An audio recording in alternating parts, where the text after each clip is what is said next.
Hello everyone, and welcome to my General Hospital official channel. I hope everyone is having a wonderful day.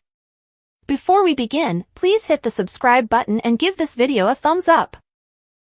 General Hospital spoilers: Willow is shocked and Michael suspects her of stalking Daisy. According to General Hospital spoilers and updates, Michael Corinthos suspects someone of following Daisy Gilmore. Her mother, Sasha Corbin, was so terrified by this that she took Daisy and moved in with her parents abroad, with Jason Morgan sending them to Robert Scorpio. Even though he currently has sole custody of Wiley and Amelia Corinthos, Michael found it difficult to let go of Daisy because they had a strong bond. Naturally, he was anxious about Sasha's accusations of someone gaslighting her and having uncontrolled access to Daisy. Yuri hadn't even seen anyone walk in. The more he considers it, the more he understands that someone who is familiar with the Quartermain estate would need to be able to enter and exit undetected in that manner. Furthermore, Michael understands that since every door, from the kitchen to the foyer to the stables, has a lock, it must be someone with a key. The idea that the same someone would have access to Wiley and Amelia as well as the other kids in the mansion is even more unsettling. When the reality of the situation reaches Michael, he becomes extremely worried and believes that his mother should keep the children for a little longer because he hasn't spent much time with them at the Quartermain mansion. When they visit the gatehouse, where they no longer reside for security reasons, they wish to go back to their former way of life. They feel comfortable staying with Carly Spencer, who is joined occasionally by Avery Jerome Corinthos and her younger sister, Donna Corinthos. That way, even though Wiley is at a hen party and Amelia is a little older, they have someone to play with. Willow tries to make amends, but she's shocked by Michael's accusation.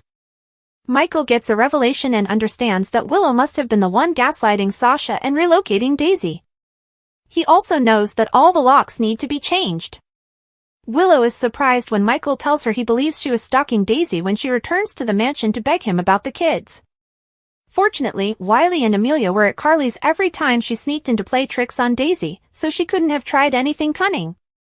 Willow confesses to her breakdown once more, citing her intention to discipline Michael and Sasha as the cause.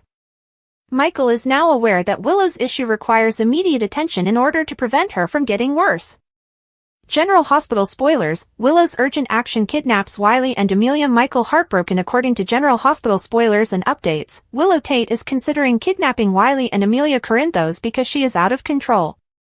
Does Michael Corinthos find this desperate move shocking? Willow is currently dealing with some really serious problems. She has truly lost her mind. It's clear that Willow is currently dealing with serious mental health issues. She has brief epiphanies, but whenever things don't go her way, she always reverts to a deranged, hysterical version of herself. Willow seems to understand the need to show that she is stable one minute, and then she is losing her rage again. Willow's behavior is inconsistent right now, which is one of the main reasons Michael is preventing her from spending time with the kids. There is no guarantee that Willow will be given visitation, even if she manages to calm down and presents a compelling argument for it at the next hearing. Jen Sidwell bribed the judge for an unknown reason. This is especially important because we know that Jen Sidwell has been bribing the judge in this case for an unidentified reason. If Willow experiences another defeat in court, it could ultimately drive her to her breaking point. She may decide to take drastic steps to get back together with her kids after realizing she has no other options. However, it's also likely that Willow won't be able to hold off until the visitation court in October. Long before that court date arrives, she can grow much more unstable and take desperate measures. Willow could get desperate enough to kidnap Wiley and Amelia. In any case, it's easy to imagine Willow getting so desperate that she would eventually turn to kidnapping Wiley and Amelia. She no longer has the right to see her kids, thus any attempt to escape with Amelia and Wiley would be considered kidnapping. As a result, Isaiah Gannon's cabin and the continuous repairs he is making are mentioned a lot. After Willow takes Wiley and Amelia, may this cabin be a haven for her? She might take the children there while she tries to collect her thoughts and decide what to do next. Willow might seize an unexpected chance in this case. Willow might see a chance and be impulsive, taking the kids without a good plan. It's possible that Isaiah may learn Willow is hiding on the property that Lucky Spencer handed him and step in. It might be Isaiah who convinces Willow that, in spite of her desire for Amelia and Wiley, this is not the way to go. Willow may, however, go to extreme measures because she is adamant on getting back into the lives of the kids. We'll keep you informed of any developments about any situations that may entail kidnapping. Spoilers for General Hospital. Who is Mystery Man Pascal and why is he treating Britt meanly? According to General Hospital spoilers, Mark Forget made his debut as Pascal in the Friday, August 1st episode. What connection does this mysterious individual have to Britt Westbourne's abrupt reappearance? We do know, however, that Britt is involved in the research being conducted at Professor Dalton's lab and may perhaps be the mastermind behind the whole thing. Here's what you should know. Is Britt big and strong? When Jen Sidwell informed Dalton that their friend was dissatisfied with his lack of accomplishments, he gave fans a hint. Is it reasonable to presume that the friend is the same person who is putting Britt under lockdown? Pascal informed Britt during the aforementioned episode that she was advised to remain in her room. Pascal is evasive and just exits her room when she replies that they are displeased that she traveled to Paris. Baby is never put in a tight spot. The unhappy taskmaster is who? Back to Forget, a Canadian native. With credits dating back to the latter half of the 20th century, he is an accomplished actor. Law and Order, SVU and Grey's Anatomy are among his credits. This mystery man, who seems to report to another mystery man, will undoubtedly reveal more to us. Additionally, we will learn how Britt survived Huntington's sickness and Heather Weber's poison hook. What's going on with Britt? Since we might not have any concrete answers regarding Britt's current misadventures for some time, let's catch up on her past for the time being. It is said that Britt passed away in the arms of her mother, Liesl Albrecht. However, Liesl is incredibly talented and might have been able to save Brita. Did the world have to assume she was dead for a reason? Britt, the daughter of Albrecht and Caesar Faison, is a cipher herself. She was therefore a target and might have needed to vanish to protect some great secret or carry out some valiant task. Britt is alive, but why? GH fans, now is your chance to share your thoughts on what you believe is actually happening with the Britch. Will Britt reveal her secret to save Jocelyn on GH after Jocelyn and Britt collide? Jocelyn Joss Jack's WSB mission lands her at the same Croatian hotel where Britt Westbourne is hiding out, very much alive, according to General Hospital spoilers.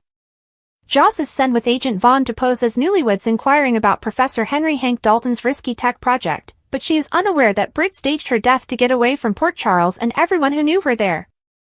Both Joss' secret WSB involvement and Britt's survival are at jeopardy when they meet in person. Will Britt give up her privacy to keep Joss safe, just as she did when she was shielded from Heather Weber's hook? Joss' mission meets Britt's hidden life. Joss' covert role as a WSB agent, posing as Vaughn's wife, will have her walking a tightrope in Dubrovnik.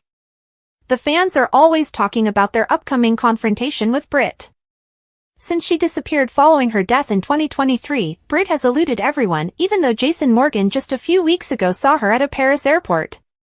Both may be destroyed by their hotel encounter. Britt fears being exposed, and Joss can't tell Carly Spencer or anybody else that she's a WSB agent. So, will Joss retain Britt's secret to salvage her goal, or will their meeting cause chaos? Joss's mind tries to understand the ghost she's facing down as she sees Britt, her survival evident, frozen in Croatia. Britt's past heroics haunt her choice. Recognizing Joss, Britt remembers the unselfish deed of saving her from Heather's poisoned hook, which killed her. Britt had to decide this week whether to jeopardize her own safety by telling Jason about Joss' risky WSB operation against Dalton or to keep quiet to preserve her new life on the lam. In the end, Britt's decision might expose them both, particularly since Joss's every action is being watched by Anna Devane. Will Britt feel compelled to help Joss once more? Will Joss force Britt to give up her secret? Joss and Britt face a common threat. Like her previous bravery, will Britt reveal her secret to alert someone, Jason, to Joss' WSB danger, or will she remain secret to safeguard her own interests? Even while I personally want Britt to keep Joss safe, I still fear the consequences of that choice, even if it means Jason and Britt will be reunited. In addition, everyone is anticipating the moment of bittersweet anticipation when Liesl Albrecht sees her daughter, who is still very much alive. Squabbling amongst brothers and sisters, suspicious father, and prepared to act. A father is suspicious, an acting district attorney is prepared for action, and a brother-sister argument is hinted at in General Hospital spoilers and updates. Michael Corinthos is suspicious, Justine Turner is prepared for action, and Lucas Jones and Carly Spencer quarrel. Sonny Corinthos and his dangers are the subject of a brother-sister argument between Lucas and Carly in a closed doctor's office at GH. Marco himself stopped Lucas from calling the police to have Sonny accused with kidnapping Marco Rios. Lucas claims Sonny is dangerous, but Carly insists he isn't. Lucas now sounds nearly childlike as the brother and sister argue over Sonny, saying, "Nah, told you so. It's easier for you to lash out at me than to admit you're wrong," he says Carly. Father's suspicious. Meanwhile, Michael is at the Quartermain estate, telling Dante Falconeri that he believes he understands why his young daughter was singled out. Naturally, he is referring to Daisy Gilmore, whom Jason Morgan had to take away for their own protection along with Sasha Corbin. Michael seems to have discovered that Willow Tate entered the Quartermain mansion, played pranks on Daisy, and gaslight Willow. Fortunately, Wiley and Amelia Corinthos were with Carly when they weren't in the mansion. Michael is aware that Willow is unsafe to be around the children because her mental health has drastically declined. Willow and Chase talk at the hospital. In the meantime, Willow is at the hospital in her scrubs and having a talk with Harrison Chase, who happens to be there.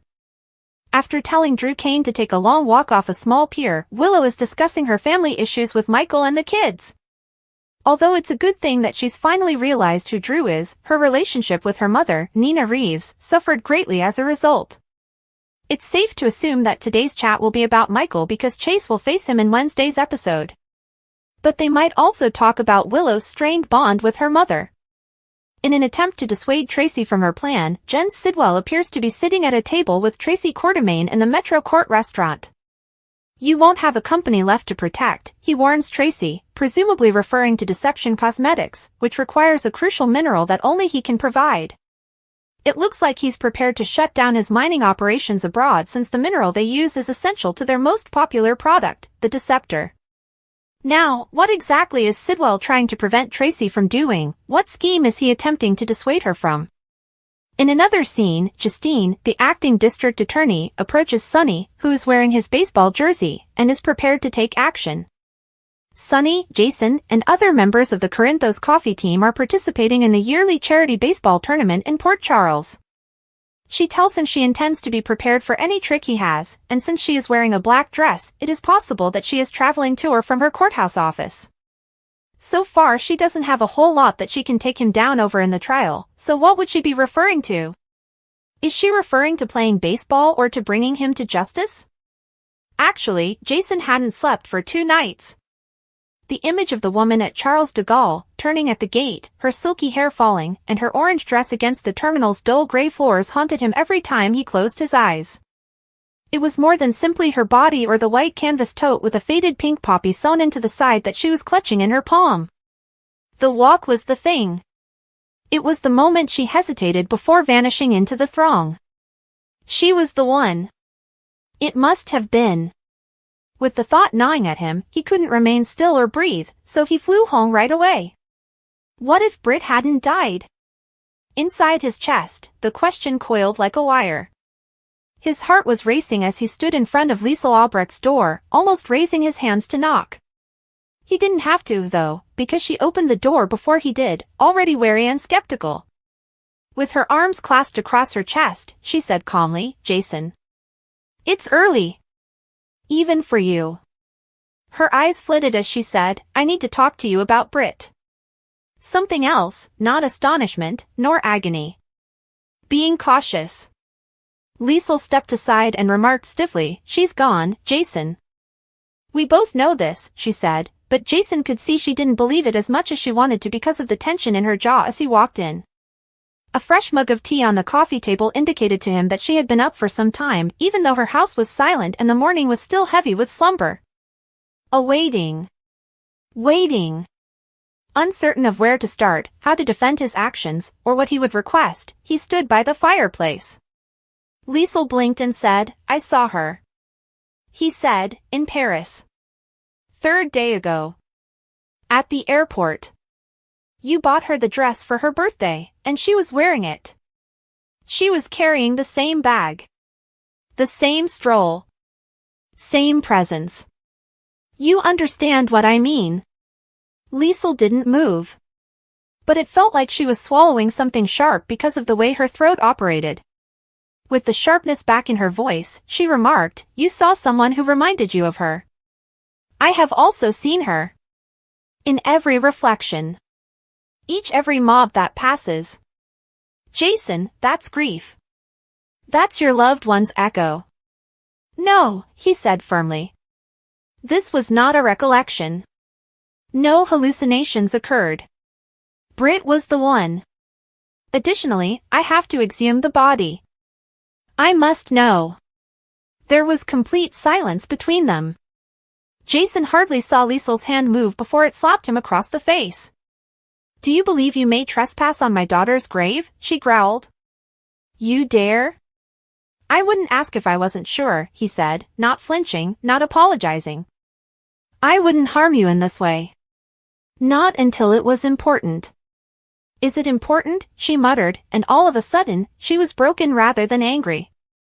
"How many times have I pleaded with the cosmos for one more moment?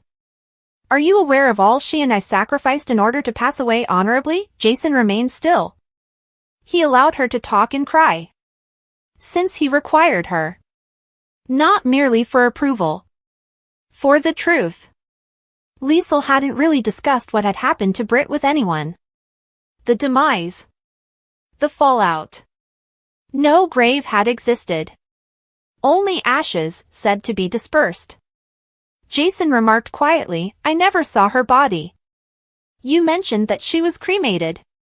However, nobody noticed the remnants. Just you." Liesl went to the mantel and grabbed a framed picture of Britt at the hospital gala, grinning and with her arm wrapped around Maxie. She touched the glass with her thumb. Liesl remarked, "She asked me not to make a spectacle. She didn't want the world to see her condition as a sideshow. She wants silence. Calm. I thus respected that. I informed everyone that she had left. As she drew her final breath, I clutched her hand." Jason remarked, "But you didn't show anyone." "I fulfilled her wishes. No death certificate is present. No health report. You could have concealed her because you're a doctor. Made her vanish." Liesl pivoted. She had a blank expression. Chilly. "Jason, I won't allow you to unearth a ghost." "I believe she is still alive," he responded. Years of anguish and mistrust separated them as they stood apart. "And I think you're grieving in the worst possible way." However, there was a pause in Liesl's eyes. She had no desire to fight. She was unwilling to accept that he was correct. "You're not the only one who sees her," she muttered, sitting down carefully. 3 weeks ago, I spotted her on the docks. Late in the evening. She gave me a glance, but she continued. "It was a dream," I told myself. Because the alternative was too much for me to bear. Jason sat next to her. "Assist me in learning," he said. "We take her home, if she is still alive. I'll cease if she's not." Liesl remained silent for a while. Then she gave one clear, pointed nod. "I'll drive you to the Lucerne clinic. Her body was last seen there. We'll begin there." Back in Port Charles, rumors of Jason's plans quickly circulated. Later that afternoon, Nina cornered Carly in the Metro court with sparkling eyes. "Is it accurate?" she inquired. "Jason is excavating Britt's tomb?" "He's looking for the truth," Carly said. "Maybe you have more secrets to worry about if that bothers you." Nina frowned but remained silent. In actuality, she wasn't even certain of her position. Liesl had always kept her secrets to herself. Who else had been concealing it if Britt was still alive? Albrecht and Jason, meanwhile, were quietly getting ready. Airplanes. Contacts. After closing, the clinic was once again quietly owned. Liesl paused when they got closer to the airfield. She whispered, "She always said she'd never let Huntingtons win. She was looking for a remedy. However, I was unaware that she might have gone off to do precisely that." Jason looked over. "She has been by herself if that is the case. 2 years. We should take care of that. Lucerne, Switzerland. The clinic was situated on the rim of a peaceful mountainside. The scent of pine and snow filled the air.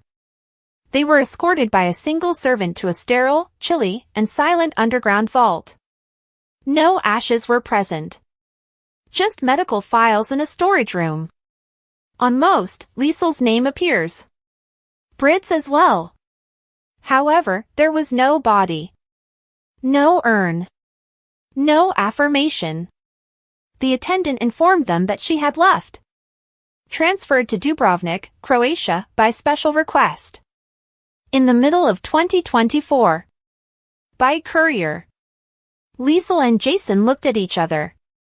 The identical courier bag. Brit had one in Paris. Liesl almost fell to the ground. She muttered, she lived. She ran. Jordan and Anna met at the commissioner's office back in Port Charles. Just now, Brit Westbourne's case went from closed to active. 2 weeks prior, a woman with her face had checked into a resort on the shore close to Dubrovnik. Dr. H. Novak is an alias. Credentials that are similar to Brit's background, but under a different name. A new path. Jason had a single number in mind when he left the clinic. The resort known as Five Poppies. Brit was lying on her side in Croatia, with an 4 in her arm, looking at her laptop screen. She was surrounded by files containing test results, patient histories, and genetic therapy information. There was a knock on the door. Slowly, she responded. Tomas once more. The previous masseuse. Now, however, he was holding something. A flash drive. She waved him away and declared, no more massages.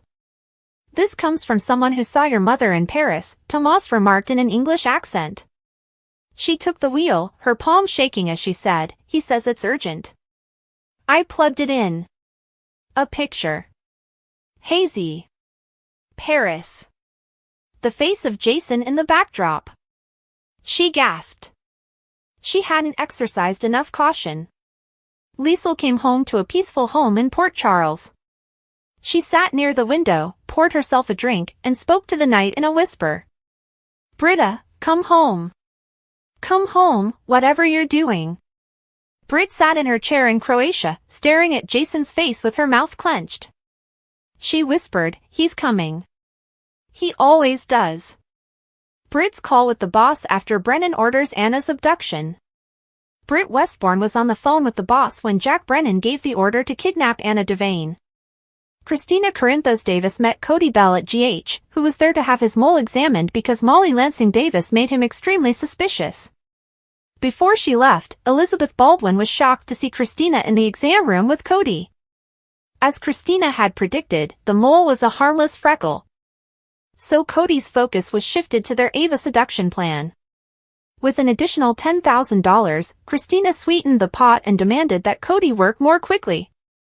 Cody agreed to make up a legal question and show up at Alexis Davis's office since Christina knew Ava was there. In the meantime, Ava informed Alexis that she believed it would be best to keep things between them at this time because Rick Lansing had made matters too complicated. Ava was willing to give up Rick's automobile and remove the surveillance film that implicated Christina in exchange for a final payment of $1.5 million. Before Cody arrived, feigning astonishment that Ava was in Alexis' office, Alexis shook hands on the deal. Molly met Rick for dinner at the Metro Court and asked him about Ava, but he was really unaware of her plans for the evening. Elizabeth showed up following Rick and Molly's catch-up and ended up going to dinner with them. Molly seemed happy and appeared keen to encourage Rick to pursue a love relationship with Liz.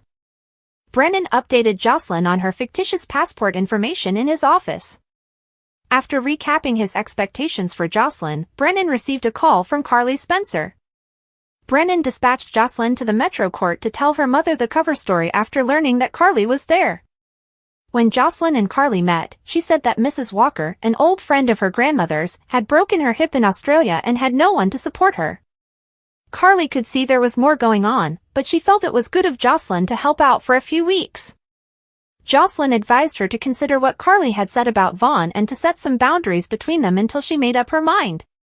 Brennan arrived and asked inquiries about Jocelyn's trip while acting foolish. After Jocelyn left, Carly informed Brennan that Anna had recently expressed worries about Vaughn. When Anna discovered Liesl Albrecht on the docks, they had a lengthy discussion about their past transgressions with their daughters. According to Albrecht, she had prioritized her love for Caesar Faison over Britt, just as Anna had prioritized the WSB over Robin Scorpio Drake. Later, Anna called Carly to let her know she would be stopping over right away to share some fresh information concerning Jocelyn. Carly told Brennan about it, but Brennan left for a business call. Brennan had taken severe measures to prevent Anna's secret from leaking, as evidenced by the fact that someone attacked her and covered her head with a bag moments afterward. Britt hurled further grievances at Pascal at the Five Poppies resort before insisting on speaking with the manager. When Britt was by herself, she was astounded by how large Ben, also known as Rocco Falconeri, had grown in the picture that Liesl shared on her social media profile. Britt then displayed a photo of Ben as a newborn. Britt insisted they had a major issue when the supervisor called her later. Britt wanted more independence and needed more data before she could do anything else. But then things softened a little when Britt said she was okay and wishes her calls were answered more frequently. After the phone call ended, Britt got ready for bed and took out another injection vial. Harrison Chase was devastated by Brooke Lynn Quartermain's decision to postpone their adoption plans until she could patch things up with Giovanni Gio Palmieri. It was awkward between Chase and Gio when they later ran into each other at the pool.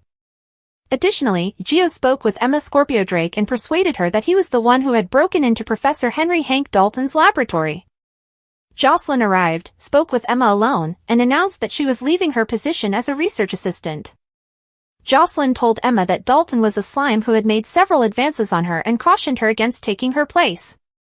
According to General Hospital spoilers, Emma will not heed Jocelyn's advice and may soon find herself in trouble, so keep an eye out. Maurice Bernard and Clint Howard take a close look at mental health. On Sunday, General Hospital's Maurice Bernard and Clint Howard had a lengthy conversation about mental health. The State of Mind podcast often takes a while to discuss bipolar disorder and anxiety, but Clint wasn't afraid to get right in. Clint, who is he? In his introduction, Maurice Bernard gave a brief overview of his background. Clint Howard, a 66-year-old former child star who followed his father into the business and is married to a wife who is as tough as nails, began his career in TV and movies at a very young age. He may be familiar to you from his work as a voice actor for Disney and Star Trek. He didn't work on daytime soap operas for many years, in contrast to Maurice Bernard. He did, however, make a guest appearance as Tom Starr on The Bold and the Beautiful. He performed so brilliantly that he was nominated for a Daytime Emmy in 2025. Finding common ground, the majority of the podcast's guests discuss mental health, and Clint's focus was on realizing how crippling anxiety can be. Although he was unable to remember experiencing anxiety as a child, he does remember acting in those days, and these memories still occasionally make him feel anxious today. Clint stated, "I do have memories of being an actor, but they've accumulated over the years. My memory is chock full of vivid, interesting, unique snapshots that have burned a message either of warning or of 'I told you so' in my head. They've accumulated to the point where occasionally I get anxious about my recall. It's that colorful." The real Sonny Corinthos was intrigued by that as he experiences anxiousness as well. His anxiousness sometimes worsens his bipolar disorder when he takes lithium for it. Ways to deal with anxiety. Both men discussed utilizing non-medical narcotics in various forms. Clint Howard was informed by Maurice Bernard that alcohol appeared to be helpful in his situation. However, it's not a long-term solution because one day he threatened to kill my wife with it. Clint, meantime, experimented with marijuana. He likes to get physical, though. He regularly uses a sauna and massage, and boxing helps. Playing golf was another way to relieve the pressure of being a young guy. Clint Howard genuinely said that playing golf for a few hours saved my life and saved my brain. It also helps that he learned long ago to not care about what other people think. Fans react in the comments. The interview was a huge hit with the 150K subscribers once more. When Clint mentioned that his memories have caused him anxiety, "I've experienced that issue as well," one of them commented. May God grant him blessings. This interview is fantastic. I'm very happy that he is doing well. Here are some further responses. Excellent interview. Indeed, we must cease caring what other people think. What a burden that would be relieved. Too much tension. Fantastic visitor. Clint is a wonderful man now, and I thought he was adorable when he was a little actor. It was interesting to hear Clint discuss his experiences in the jacuzzi, the cold plunge, and working out. That interview, or conversation, if you like, was excellent. On The Bold and Beautiful, he was fantastic. Do you watch Morris's State of Mind? His interviews are consistently fascinating and appear to be beneficial to those who face mental health challenges. Let us know in the comments section below. General Hospital spoilers: who will live through the fallout after Brit's explosive return reveals startling twists? According to General Hospital spoilers, Brit Westbourne's proven survival after staging her death is causing a series of shocking plot twists that we weren't prepared for. Following her recent sighting at a French airport by Jason Morgan, Brit's return to the Five Poppies Dalmatia Hotel in Dubrovnik, where she is being watched by an enigmatic handler, could lead to a reunion with Jason, a confrontation with Liesl Albrecht, and a risky connection to Professor Henry Hank Dalton's covert technology project. Jason's unrelenting search for Brit is heading to Dubrovnik, and the fans on Facebook are going crazy over their impending reunion. Brit and Jason's reunion ignites old sparks. After Brit's 2023 death, can't you picture Jason entering the hotel lobby and meeting her gaze? They had an unforgettable romance, and reuniting with each other is likely to evoke a plethora of memories, including her battle with Huntington's disease. But the fact that Brit is concealing from everyone, including Liesl, begs some important concerns. Right now, the fan base is quite split. Will Brit's motivations for pretending to be dead drive Jason away, or will their reunion ignite a passionate revival? Their love story might be rewritten by this turn of events, and not everyone will be pleased with that. Liesl's heartbreak faces a startling reality. Liesl's sorrow over Brit's death has been intense, but she may be broken or healed by her daughter's survival. Imagine Liesl back in Port Chuck, astonished when Jason tells her that Brit is still alive, her happiness tempered by her rage at being duped. Because it would be far more difficult for Liesl to accept the fact that her daughter is still alive if she let her to go through all of that misery on purpose, the fans are speculating that she may storm to Dubrovnik or lash out, accusing Brit's handler of keeping her concealed. Brit did, in fact, die in Liesl's arms. Making a mother go through that when it was just for show is a terrible blow. Will this turn of events strengthen their relationship or lead to a heated argument? Stakes are raised by Brit's connection to Dalton's scheme. There is now ample proof that Brit is drawn into a web of intrigue by Dalton's risky technological intentions, which are linked to her presence in Dubrovnik. Brit won't be aware that Jocelyn Jossjack's WSB assignment will soon coincide with her hotel stay. Brit might be on the verge of being a target or a resource for this mission. Brit, who would hardly be missed if she disappeared, could be in danger if Dalton's technological antics worsen. Thanks for watching. If you like this video, so please don't forget to subscribe my channel and don't miss any update.